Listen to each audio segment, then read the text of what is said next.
Hello friends, आज के video में मैं आपके साथ डिस्कस करूंगा अपना इन्वेस्टमेंट स्टाइल। ठीक है, देखिए मैं खुद को क्या बोलता हूं, आपका सवाल होगा क्या मैं इन्वेस्टर हूं या मैं ट्रेडर हूं। एक्चुअली मैं दोनों काम करता हूं। देखिए मुझे क्या लगता है कि लोग को जो आता है ना, लोग उसके बारे में आपको बोलेगा कि ये अच्छा चीज़ है। ट्रेडर बोलेगा कि ट्रेडिंग अच्छा है और इन्वेस्टर बोलेगा कि इन्वेस्टिंग अच्छा है। पर मेरा इसमें क्या टेक है कि जो आपको आता है ना, जिससे आप कंफर्टेबल, जिससे पैसा बनता है, वो आपके लिए अच्छा है। ठीक है, ऐसा नहीं है कि ट्रेडर पैसा नहीं बनाते। हाँ, ट्रेडर पैसा कमाते हैं, लेकिन बहुत ट्रेडर हैं कि जो ट्रेडिंग करके भी पैसा कमाते हैं क्योंकि उनको आता है। बहुत लोग इन्वेस्टिंग में भी पैसा कमाते हैं, ठीक है, क्योंकि उनको नहीं आता है। जिनको इन्वेस्टिंग आता है वो इन्वेस्टिंग से पैसा कमाते हैं। और क्या है ना कि ट्रेडर बोलेगा इन्वेस्टिंग खराब है, इन्वेस्टर बोलेगा कि ट्रेडिंग खराब है, लेकिन ऐसा नहीं है। जो आपको आता है वो अच्छा है। ठीक है, तो यहाँ पे मेरा क्या है कि मैं इन्वेस्टर भी हूँ, ट्रेडर भी हूँ, लेकिन मैं आपको एक चीज़ बताता हूँ।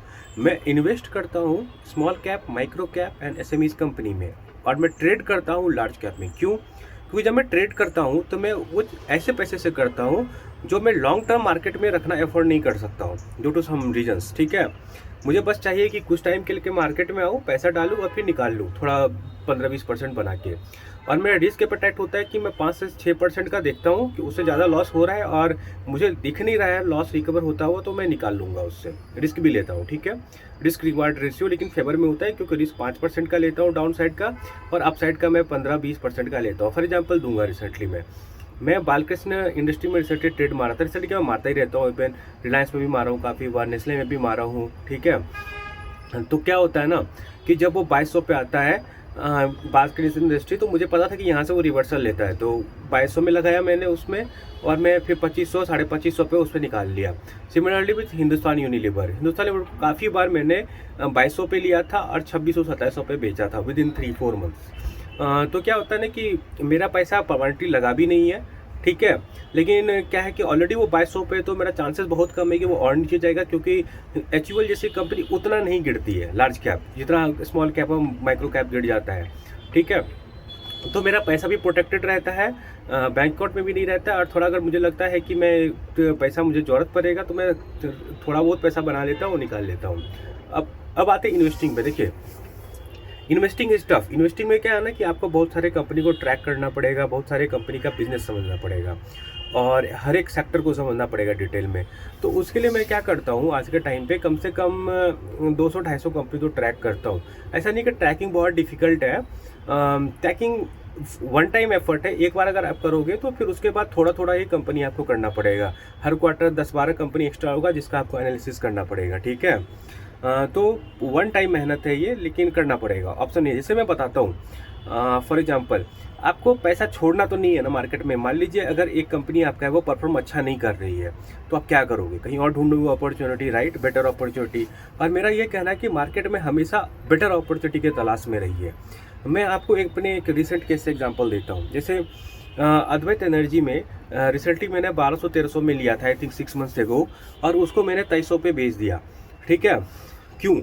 क्योंकि मुझे उसका उस वक्त पी बहुत हाई लगा, और वो कंपनी क्या बोलती है कि हम 40 से 50% से ग्रो करेंगे, राइट, और उसका पी रेशियो उस वक्त था 75 से 80 के आसपास। तो पे रेशियो 2 के आसपास बनता है, जो कि काफ़ी महंगा होता है, और मुझे कहीं और बेटर अपॉर्चुनिटी मिला। देखिए एक सिंपल एग्जाम्पल बताता हूँ। अगर आपके पास कंपनी है ना, कंपनी ए में अगर आपका शेयर प्राइस डबल हो चुका है, तो बहुत कम चांसेस है कि वो 4x वहाँ से हो जाए। मैं क्या बोलना चाह रहा हूँ ये समझिए। आपने 1 लाख एक कंपनी में लगाया और वो 2 लाख ऑलरेडी हो चुका है, तो चांसेस कम है कि वो वहाँ से 4 लाख हो जाए उसी कंपनी में। लेकिन वही पैसा अगर दूसरे बी कंपनी में आप डाल दो, इसका वैल्यूएशन सस्ता है, ग्रोथ ज़्यादा है, तो चांसेस ज़्यादा जल्दी है कि उसमें वो 2 लाख 4 लाख बन जाए, क्योंकि वो डबल हो रहा है वहाँ से बस। ठीक है, तो ये मेरा लॉजिक है। तो मैंने क्या किया था, अद्वैत से पैसा निकाला था, आई थिंक नॉर्दर्न आर्क में लगाया था, वहाँ पे भी मैंने 30-40% बनाया था। तो इवेंचुअली क्या हुआ, 2x और वहाँ से 50%, तो 3x मेरा ओरिजिनल कैपिटल हो गया। देखिए ऐसा नहीं कि हर बार ये मेरे लिए वर्कआउट करता है।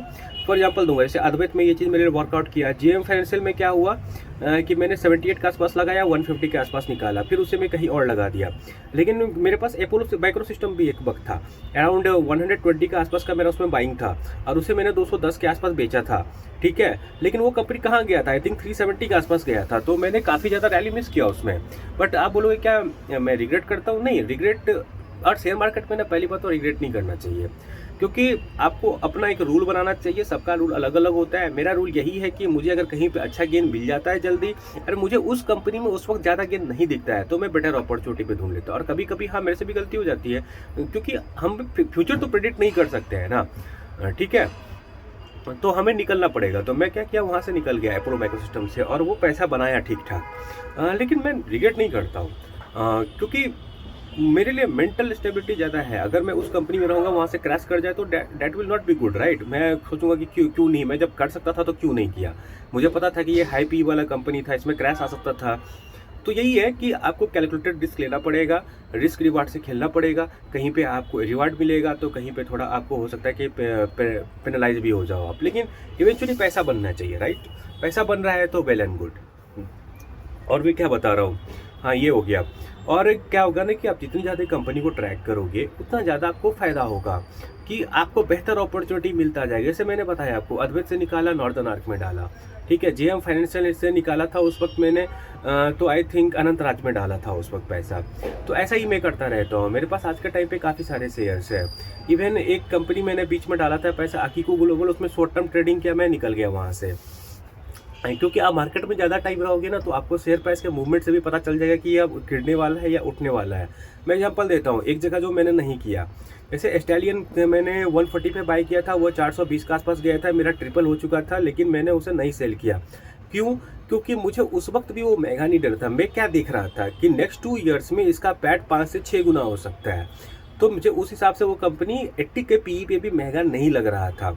हाँ, आज के टाइम पे कंपनी में सेंटीमेंट बहुत खराब है, आई एग्री, बट उस वक्त मुझे वो डिसीजन सही लगा। आज के टाइम पे मैं आई थिंक 40% गेन पे बैठा हुआ, but I don't regret, to be honest. तो अगर आप मार्केट में रिग्रेट करोगे ना, तब तो भर जिंदगी रिग्रेट ही करते रहोगे। ठीक है? तो ये रहा मेरा, मैं लार्ज कैप में ट्रेडिंग करता हूँ, SME, small cap, micro cap में मैं इन्वेस्ट करता हूँ।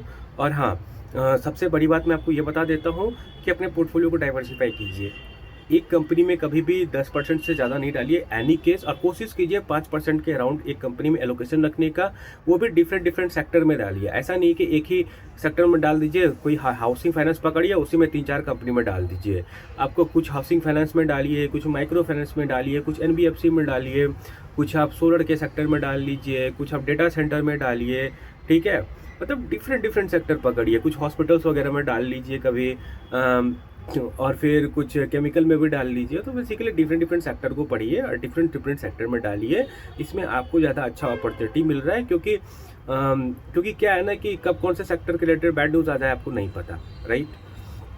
और क्या है ना कि अगर आप डाइवर्सिफाई करके रखोगे, एक कंपनी में 5% से ज़्यादा नहीं रखोगे, तो एक कंपनी अगर आपका पूरा वाइप आउट भी हो जाता है, क्या है ना कि कब किस कंपनी में इंडिया में फ्रॉड हो जाए आपको नहीं पता है। इंडिया में क्या दुनिया में भी फ्रॉड हो जाए आपको नहीं पता चलेगा। हम लोग रिटेल इन्वेस्टर, हमें सबसे लास्ट पता चलेगा। तो ऐसा सपोज करके रखिए कि एक कंपनी में मेरे फ्रॉड हो गया, एक कंपनी में अगर फ्रॉड भी हो गया तो कितना गिरेगा शेयर प्राइस? मान लीजिए वो पूरा कंपनी साफ भी हो जाता है, तो बाकी 95% पर अगर आप 30-40% ही बना रहे हैं, तो ओवरऑल तो आपका 25-30% बन रहा है ना ऑन एन एवरेज। तो ये प्रिंसिपल फॉलो कीजिए, ठीक है? और हाँ, शेयर मार्केट से कमाने के लिए मुझे क्या लगता है, कौन सी चीज़ें इंपॉर्टेंट होती है? शेयर मार्केट से अगर आपको पैसा कमाना है, तो सबसे इंपॉर्टेंट है पैसा, सबसे पहला चीज़, जिसके बारे में कोई बात नहीं करता है। सेकेंड चीज़ है कि इम्पॉर्टेंट है कि हिम्मत रखना है, क्योंकि क्या होगा ना, कभी आपके लेते ही आपने शेयर मार्केट में पैसा लगाया और पैसा लगाते ही शेयर मार्केट 25% क्रैश कर गया, ठीक है? तो वो भी एक प्रॉब्लम है। हिम्मत चाहिए आपको, और पेशेंस भी चाहिए, क्योंकि क्या होगा ना कि आपने कभी किसी कंपनी में पैसा लगाया, आपको दिख रहा है कि उसके नंबर्स अच्छे आ रहे हैं, सब कुछ अच्छा हो रहा है, लेकिन शेयर प्राइस नहीं भाग रहा है। क्या होता है ना कि मार्केट कभी पहले रिवार्ड करता है, कभी बाद में रिवार्ड करता है, ठीक है? तो आपको पेशेंस भी रखना पड़ेगा। तो ये रहा मेरा स्टाइल। अगर आपको अच्छा लगा हो मेरा ये वीडियो, तो प्लीज़ लाइक कीजिए, शेयर कीजिए, सब्सक्राइब कीजिए, and thanks a lot for watching.